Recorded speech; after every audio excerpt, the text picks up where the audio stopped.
여러분 반갑습니다. 디지털 스토리 스튜디오의 김유석입니다. 오늘은 우리 사회의 질서를 떠받치고 있는 법이라는 단어를요, 아주 특별한 방법으로 한번 제대로 뜯어보려고 합니다. 바로 그 안에 숨겨진 4개의 한자, 헌, 법, 률, 규, 이 글자들의 뿌리를 따라가면서 질서의 비밀을 함께 파헤쳐 보겠습니다. 우리가 보통 헌법, 법률 이런 단어들 많이 쓰잖아요.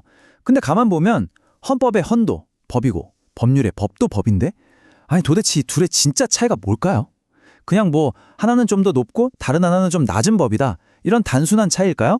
사실 그 해답은요, 놀랍게도 우리가 매일 쓰는 이 단어들, 바로 이 글자들의 모양과 그 탄생 배경 속에 아주 정교하게 숨어 있습니다.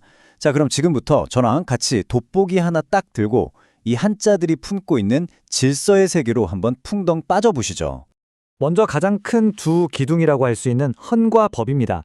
이 둘은 법이라는 하나의 단어 속에 담긴 완전히 다른 두 가지 결을 보여주는데요. 하나는 국가의 정신에 담은 수직적인 영혼, 다른 하나는 사회의 질서를 유지하는 수평적인 육체라고 볼 수 있습니다. 자, 먼저 헌부터 한번 볼까요? 이 글자는요, 그냥 뭐 법조항 하나 이런 걸 의미하는 게 아닙니다. 이건 뭐랄까, 국가의 영혼, 그러니까 우리가 도대체 왜 이런 나라를 만들려고 하는가, 그 근본적인 질문에 대한 답 같은 거죠. 이 헌이라는 글자를 가만히 뜯어보면 이게 진짜 재밌어요. 바로 눈 목자하고 마음 심자가 합쳐진 거거든요. 이게 무슨 뜻이 됐어요? 차가운 눈으로 냉철하게 현실을 관찰하고 또 뜨거운 마음으로 깊이 헤아려서 세운 근본적인 도리다. 이런 뜻입니다. 그러니까 이게 모든 법 중의 법, 건물의 가장 단단한 주춧돌처럼 국가의 최상위 가치를 상징하게 된 거죠.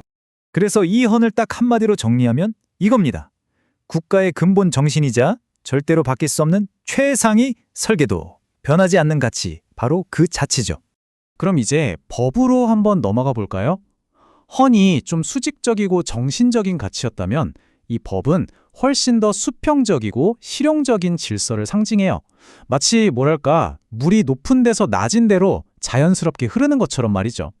법이라는 글자의 구조를 보면 그 의미가 훨씬 더 와닿아요. 왼쪽에 물수변이 있고 오른쪽에 갈 것 주의자가 있잖아요. 말 그대로 물이 흘러가는 모습입니다. 이건 거스를 수 없는 자연의 순리이자 또 물은 어디서나 수평을 이루니까 누구에게나 공정해야 한다는 깊은 뜻을 담고 있죠. 그래서 아까 헌이 건물의 설계도라고 했잖아요.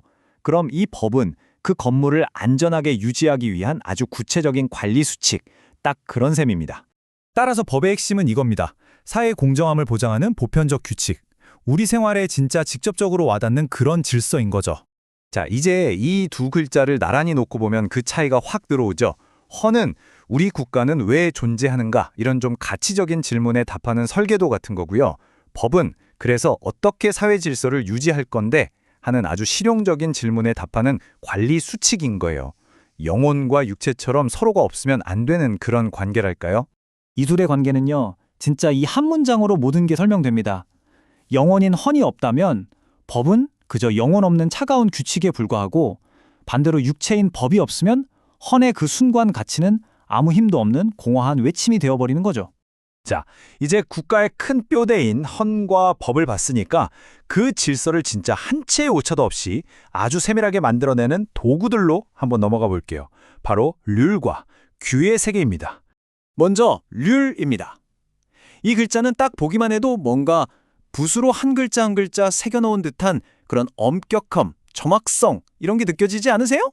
예외란 없다 하는 객관적인 잣대, 바로 그겁니다.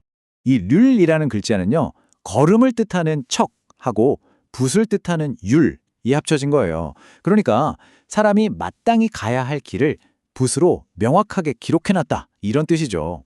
근데 여기서 정말 재밌는 게 이 글자가 음악의 선율 할 때도 쓰인다는 거예요. 이게 뭘까요? 정해진 악보대로 딱딱 움직여야 비로소 아름다운 조화가 만들어지잖아요. 바로 그런 거죠. 엄격한 규칙 속에서 피어나는 조화의 미학. 그게 바로 률에 담긴 깊은 뜻입니다. 핵심은 이거예요. 률은 행위를 위한 객관적이고 엄격한 기준이다. 그래서 우리가 쓰는 법률이라는 단어는 공정한 법과 엄격한 률이 만나서 비로소 완성되는 개념인 거죠. 자, 이제 마지막 글자, 규입니다.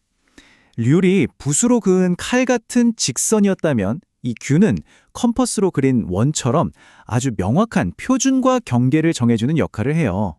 규를 뜯어보면 컴퍼스를 든 지압이 붙자 하고 볼 견자가 만났어요. 이게 무슨 말이냐면 정해진 표준, 즉 컴퍼스로 그린 그 원 안에 제대로 들어오는지 눈으로 직접 확인한다. 이런 뜻이죠. 그래서 규정, 규칙, 규모 이런 단어들처럼 우리 일상 속에 있는 아주 구체적인 지침과 경계를 만들 때 이 글자가 쓰이는 겁니다. 그래서 규는 딱 이렇게 정의할 수 있어요. 실행을 위한 구체적인 지침 및 규정. 법의 모습 중에서 우리 실생활에 가장 가깝게 붙어 있는 녀석이라고 할 수 있죠. 자, 이제 이 네 글자를 다 모아보니까 어떻습니까? 법이라는 것의 완벽한 위계 구조가 한눈에 쫙 들어오죠. 제일 꼭대기에는 추상적이지만 숭고한 가치, 헌이 있고요. 그 아래로 내려올수록 법, 률, 규 순서로 점점 더 구체적이고 세밀한 행동 지침이 되는 겁니다. 이 흐름을 한번 보세요. 정말 아름답지 않나요? 국가의 숭고한 가치가 물처럼 흐르는 보편적인 원칙이 되고 그게 다시 엄격한 기준율을 거쳐서 마침내 우리 일상 속의 실행률로 이어지면서 완벽한 질서의 그림이 완성되는 겁니다. 이 위계가 얼마나 중요한지는요. 이게 무너졌을 때를 보면 아주 극명하게 드러나요. 예를 들어 가장 아래 단계인 규, 사소한 규칙 같은 게 무너지면 시스템에 잡음이 생기고 사회적인 신뢰에 금이 가겠죠. 그런데 만약에 가장 꼭대기에 있는 헌, 국가의 영혼 자체가 바뀐다면 어떻게 될까요? 이건 그냥 단순한 고장 수준이 아니에요. 왕정이 공화정으로 뒤바뀌는 것 같은 그야말로 거대한 역사의 변혁 그 자체가 되는 겁니다. 결국 건강한 사회 그리고 건강한 질서라는 건 이 네 개의 기둥이 아주 조화롭게 잘 맞물려서 돌아갈 때 비로소 가능한 겁니다. 숭고한 가치도 있어야 하고 공정한 원칙도 따라야 하고 또 엄격한 기준과 세밀한 실천까지 이 모든 게 함께 가야 하는 거죠. 자, 오늘 이야기의 핵심 결론입니다. 헌의 가치를 가슴에 품고 법의 공정함을 따르면서 률의 엄격함을 스스로 지키고 규의 디테일을 일상에서 실천할 때 바로 그때 비로소 우리가 사는 이 사회가 품격 있는 사회가 되는 겁니다. 마지막으로 여러분께 질문 하나 던지면서 마무리할까 합니다. 오늘날 우리 사회는 과연 국가의 영혼인 헌부터 일상의 약속인 규에 이르기까지 이 네 가지의 질서를 얼마나 조화롭게 품고 있다고 생각하시나요? 우리 모두 한 번쯤 깊이 생각해 볼 문제가 아닐까 싶습니다.